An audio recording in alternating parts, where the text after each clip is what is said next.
Hey Saints, I want to teach you how to make a citation into a footnote in Chicago style. And this is going to help you with your historiography, and it's going to save you a lot of time. If you need help on finding sources or even getting to this part in the video on how to search the databases, we have other videos that can help you. So for this one, we're going to work on our historiography, and I'm searching for Abraham Lincoln. I click the search button, but then I also want to make sure to limit it to full text and also peer-reviewed. And I'm going to look for an article that I like. And I like this one, The Universal Evergreen of Life, Lincoln's Serious Use of Humor. So I'm going to click on it. I'm going to get the full text, or I can also get the HTML. But the first thing I'm going to do whenever I look at something is to grab the citation, and I'm clicking on the golden paper to get the citation. So when we are looking at Chicago style, there are two different types for Chicago 17th. There is the author date right there, and then notes and bibliography. We want to make sure to use the notes and bibliography style. And so I'm going to Control C, cut and copy, or copy and paste it. And then I'm going to open up my Google document. I'm going to make this big, oops, so you can see it. And for Chicago, it's always bibliography. 2 enters, and then I can just paste it in there.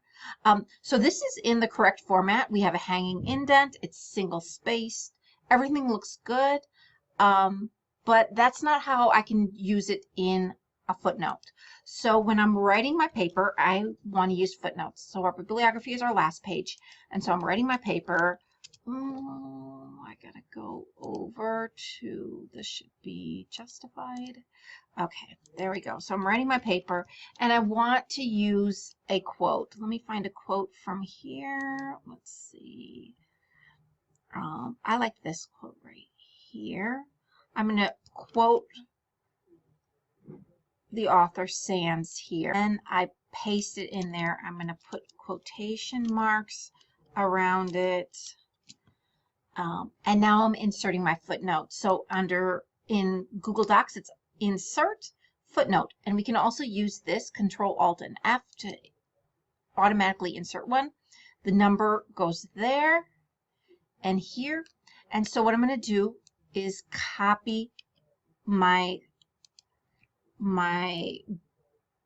bibliography entry for this one.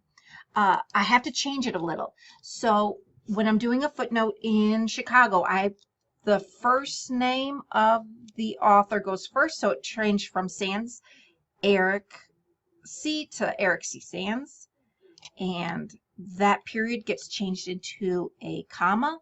The Universal Evergreen of Life, Lincoln's Serious Use of Humor.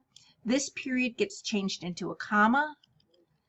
And the only other change that we have to make right now is this right here, 103 to 112, gets changed to the actual page that my quotation comes from, or my paraphrase comes from.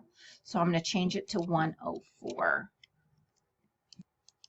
And then this period becomes a comma, and then after that I have my DOI address, and then a final period.